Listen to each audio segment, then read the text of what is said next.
여러분 안녕하십니까. 누리PD입니다. 자, 정말 중대한 국면으로 접어들고 있다라고 생각이 됩니다. 트럼프 대통령 주변에서 일어나고 있는 일을 정확하게 100%다 이제 알고 있는 사람은 없는 것으로 이제 봅니다만, 그러나 여러 가지 정황상 예상을 해볼 수 있는, 예측을 해볼 수 있는 그런 중요한 첩보라고 할까, 정보라고 할까, 이런 것들이 지금 나타나고 있죠. 최근에 말이죠, 공화당 하원 의장을 역임했던 깅리치, 이분이 갑자기 이제 불쑥 나타났잖아요. 나타나가지고 대한민국 상황을 거론했거든요. 이거 정말 비상한 사태다라고 생각이 되고, 지금까지 대한민국 상황을 언급한 그 주요 인물들 중에요, 가장 거물이죠. 가장 거물. 우리가 흔히 이야기했던 모스탄이라든가 고든창 이런 분들하고는 비교가 안 됩니다. 이 깅리치는요, 미국 보수주의의 대부예요. 지금 현 시점에서는. 트럼프보다도 어떻게 보면 우위에 있습니다. 오죽했으면 트럼프 대통령이 러닝메이트로 깅리치를 끌고 들어가려고 그랬죠. 그런데 나이가 깅리치가 조금 더 많아요. 2살인가 더 많다고요. 그 정도로 트럼프 대통령이 의존하는 인물이죠, 이 깅리치는. 근데 지금 선거를 할 때 보면요, 젊은 층 표를 잡아야 되잖아요. 한국도 그렇지만 미국도 그렇거든요. 10대, 20대, 30대들 이들이 결정한다고요. 그러니까 이제 트럼프 대통령에다가 부통령 그 러닝메이트로 깅리치를 선택하게 되면은 젊은 표는 그냥 완전히 죽겠죠, 자칫하면은. 그래서 그건 이제 이루어질 수 없는 조합이지만, 트럼프 대통령이 욕심냈던 카드가 바로 이 깅리치 카드입니다. 그래서 지금 나와 있는 그 내용만 쭉 살펴봐도 트럼프 대통령이 가장 신뢰하는 인물, 멘토로 생각하는 사람 중에 한 명이 이 깅리치라고 합니다. 빅3에 들어갈 겁니다. 빅3.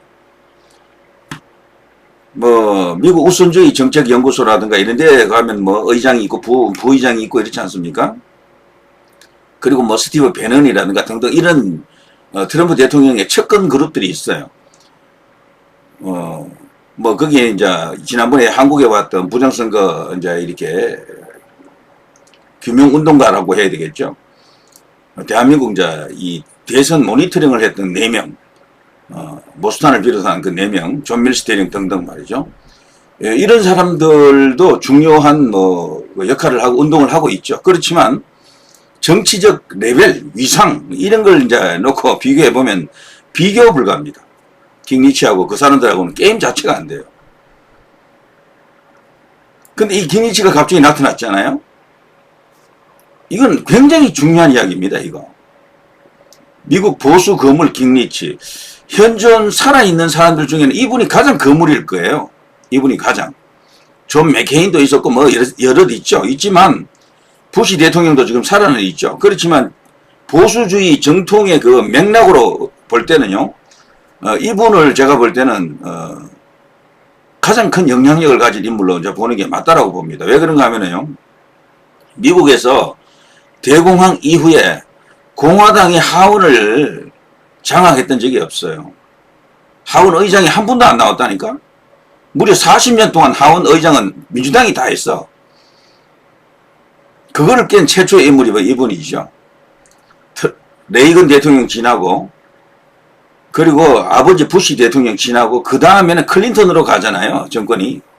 그때 이분이 그 여세를 몰아가지고 하원을 이렇게 장악합니다. 그 중심에 있었던 인물이 바로 이 깅리치죠. 이분은 그야말로 이제 미국 정통 보수파의 대부, 그야말로 이제 그 여러 가지 맥락들이 있는데 가닥이 있잖아요. 가장 가운데 위치해 있는 인물로 이렇게 보면 됩니다. 그래서 언론들도 이분을 이제 언급할 때는 보수 거물 이런 수식어를 달아주죠. 그리고 이분은 기본적으로 하원 의원만 11번 당선됐던 사람입니다. 한 번도 떨어지지 않고 첫 당선되고 나서부터는 계속해서 11번 연속으로 당선됐던 사람이죠. 자, 이분이 대한민국 상황을 이런 식으로 이야기했다. 정치, 종교 전면적인 탄압 상황이다. 미국에 강한 반발을 부르게 된다. 숨막힐 지경이다. 깅리치, 이재명 정부 강도 높게 비판을 하고 있고요. 특히 보수 지도자들, 종교 지도자들, 이들에 대한 숙청 상황이죠. 압수수색, 이런 것을 언급하면서 이것은 분명히 문제가 있다. 트럼프 대통령이 그 SNS를 던졌었잖아요. 이거. 고든창이 바로 즉각적으로 화답한 이 SNS. 한국에서 지금 무슨 일이 일어나고 있습니까? 숙청과 혁명이 지금 진행되고 있는 것처럼 보인다. 우리는 이런 나라에서 비록 동맹이라고는 해도 일을 할 수가 없다. 사업을 할 수가 없다. 그래서 새롭게 대통령이 된 이재명을 이제 만날 시점을 앞두고 몇 시간 앞두고 불과 이런 SNS를 던진 거죠. 이건 다분히 의도적이다라고 봐야 되죠. 이걸 여러 번 강조해도 괜찮습니다. 이런 거는. 이재명이가 하늘에 떠 있을 때, 아직 미국에 당도하기 전에 공중에 있을 때 이 SNS가 날아간 거죠. 아마 공중에서 겁을 엄청 먹었을 겁니다. 벌벌벌 떨었을 거예요. 여기 보면 리무브 이재명을 제거합시다 지금 되어 있잖아요. 이거는 분명히 트럼프 대통령의 의도가 드러난 거지. 여기에 대해서 워싱턴 정가의 중요한 정치인들은 반응이 없었어요. 말을 안 해 전부. 가만히 있으니까 가령 뭐 고돈창이라든가 모스탄이라든가 뭐 이런 분들은 말을 하는데 진짜 비중이 있는 거물급들이 가만히 있으니까 이게 뭐 트럼프 대통령 혼자서 그냥 저러는 건가? 이렇게 생각하는 사람들도 있더라고요. 그런데 아니나 다를까 지금 이분이 나타난 거지. 이거는 굉장히 큰 의미가 있습니다. 킹리치가 나타났다라는 것은요.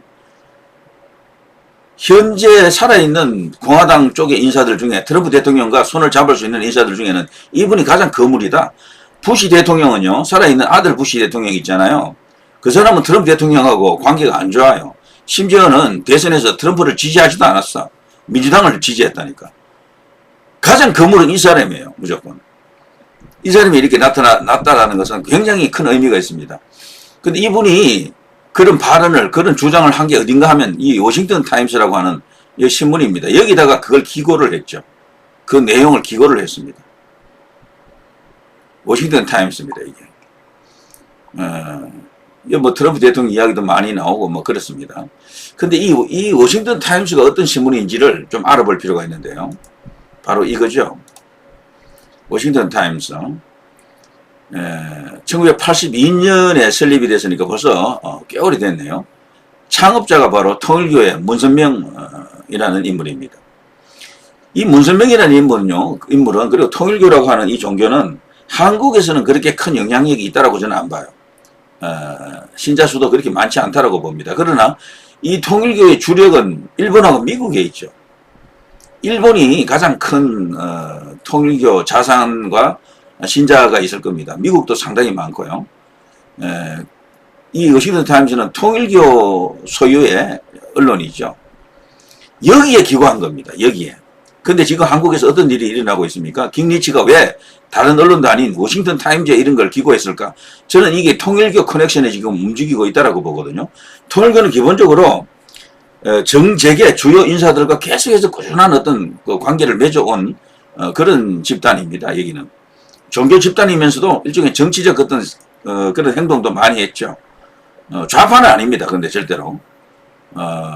그 보면요. 과거에 이제 유명한 정치인들, 퇴임한 정치인들, 뭐 이런 사람들과 정기적으로 어떤 그 교류를 하는 행사를 자주 해요. 그 이제 등장하는 사람들 보면 그야말로 이제 거물급들도 많이 옵니다. 그런 걸 통일교가 그동안 지속적으로 쭉 이렇게 인맥 관리를 한다 그럴까? 그런 그것을 수십 년 동안 계속 해왔죠. 그렇게 다지고 다져진 그 인맥이 굉장히 큽니다. 엄청납니다. 심지어는요, 문선명 목사 이분이 평양에 갔을 때는 김일성도 직접 만났을 텐데, 문선명 이분을 엄청나게 환대를 했었죠. 그것뿐 아니고, 국제적으로 소위 이제 미국 대통령급 어떤 인사들, 그런 사람과도 서스럼없이 교분을 쌓았던 인물이 여기 문선명인데, 그래 한국에서보다 훨씬 거물이죠. 다른 데 나가게 되면은. 자, 그런 사람이면 워싱턴 안에도 말이죠. 이들의 목소리를 대변해 줄 수 있는 그런 사람들이 많습니다. 적지가 않아요. 자, 그런 걸 고려하면서 이걸 봐야 됩니다. 권성동 통일교 방문했다. 그건 사실이다. 그리고 한학자 총재, 지금 총재라고 하더군요. 문선명 이분은 벌써 오래전에 이제 별세했잖아요. 세상을 떠났잖아요. 그래서 이제 그 자리를 지금 부인인 한학자 이분이 이제 맡고 있는데 그분 앞에서 큰 절을 했다라는 게 사실이다. 이런 이야기를 해주고 있더라고요. 그렇지만 돈은 안 받았다. 절에 가면 불공을 드리고 교회 가면 찬송을 한다. 정치인은 단 한 표라도 얻기 위해 모든 노력을 다 해야 된다. 지금 현재 구속영장 지금 들어오고 있죠. 불체포 특권 뒤에서 숨지 않겠다라고 하면서 당당하게 맞서겠다라고 하는데 과연 어떻게 될는지. 자, 이런 뉴스가 나왔잖아요. 이런 뉴스가. 결국 이게 통일교하고 관련된 이야기거든. 그리고 또 이런 뉴스가 나왔고요. 한학자 총재. 이분도 나이가 이제 꽤 많을 텐데 아직 얼굴은 굉장히 곱네요. 자, 정치적 청탁, 검증거래 지시 안 했다. 이게 뉘앙스가 좀 묘하잖아요. 정치적 청탁을 안 했다. 검증거래 지시 안 했다. 이 말은요, 내가 안 했다라는 거거든. 주어를 넣어서 이야기하면요, 나는 정치적 청탁 같은 걸 한 적 없다. 나는 검증거래 지시 안 했다. 이런 이야기가 될 수도 있어요. 그래서 이분은 일단 빠져나가려고 이제 하는 말일 수도 있지만, 그거는 뭐, 그렇다 치고요. 자, 이 과정에서 이제 통일교가 이제 본격적으로 등장하고 있잖아요. 통일교가. 그리고 이 정권이 지금 현재 특검이 통일교를 건드렸다. 이제 이런 상황인데, 이거는 말하자면 미국에서도 이 통일교와 연결되는 그런 정치인들이 많다 그래요. 오히려 이것이 이재명에게는 거대한 악재가 될 가능성이 크다. 자, 한학자 총재 이분은요, 권성동에 대한 청탁 의혹 관련해가지고 신도들의 특별 메시지를 이제 보냈는데, 허위사실 유포하면 안 된다. 거짓말이다. 나는 그런 적 없다라고 하는 거거든요. 다만, 그런 일이 있다 하더라도, 나하고는 상관없다라는 거지. 밑에 중간 간부청에서 누군가 일탈 행위를 했을 수가 있다. 이건 벌써 통일교 쪽에서 나왔던 이야기죠. 자, 그건 좋습니다. 그렇다 치더라도, 이제 본격적으로 통일교도 교단에 그 명운을 걸고 싸울 수밖에 없겠죠. 이 과정에서 저는요, 워싱턴의 기류, 워싱턴에서 중요한 어떤 움직임이 또 나올 것으로 봅니다. 트럼프 대통령에게도 상당한 어떤 동인, 어떤 계기가 만들어질 것으로 그렇게 생각이 됩니다. 자, 어떻습니까? 여러분 보시기에도 정말 간단치가 않죠. 이분이 나온 것은요, 저는 개인적으로 다른 목적도 있지만 통일교 이쪽하고도 연결이 되어 있을 것으로 봐요. 이러면요, 이분 말고도 또 제2, 제3의 거물들이 또 나온다는 이야기입니다. 자, 그랬을 때 저들이 과연 감당할 수 있겠느냐? 어려울 것이다. 뭐 이거는 사실은 희망회로 돌리는 수준 이런 것보다도요, 전체적으로 이 판이 굉장히 커지고 있다는 것을 보여준다라고 이제 볼 수가 있겠죠. 자, 워싱턴 포스트가 아니고 워싱턴 타임스입니다. 자, 저거는 오래전부터 통일교가 관리해오던, 아예 통일교가 만든 신문인데, 거기서 본격적으로 대한민국 이슈에 대해서 관심을 갖고 이제 지켜보는데, 그 과정에는 통일교를 엮어서 뭐 정치적으로 뭐 이렇게 법적으로 문제 삼으려고 하는 그거에 대해서 반발하고 있다. 조만간 통일교 쪽으로서도 이대로 뭐 당하지 않겠죠. 뭔가 어떤 반기 카드를 끄집어낼 것이다. 자, 그걸 이제 보여주는 것이 이분 깅리치다. 뭐 이렇게 생각이 됩니다. 제2, 제3의 깅리치가 또 나온다. 이렇게 볼 수가 있겠죠. 그리고 그런 사람들이 트럼프 대통령을 진짜로 움직일 수가 있다라는 겁니다. 이런 사람 정도면 트럼프 대통령을 움직일 수가 있겠죠. 크게 영향을 줄 수가 있습니다. 실제 언론 보도를 쭉 보시면요, 여러분도 한번 찾아보십시오. 이 깅리치는 트럼프의 멘토입니다. 그냥 말로 하는 멘토가 아니고 진짜 멘토예요, 이분은. 그래서 이제 이런 이제 주장들이 이제 발동이 걸리게 되면은 대한민국 이제 상황도 크게 영향을 받겠죠. 자, 누리 PD 김준희였습니다.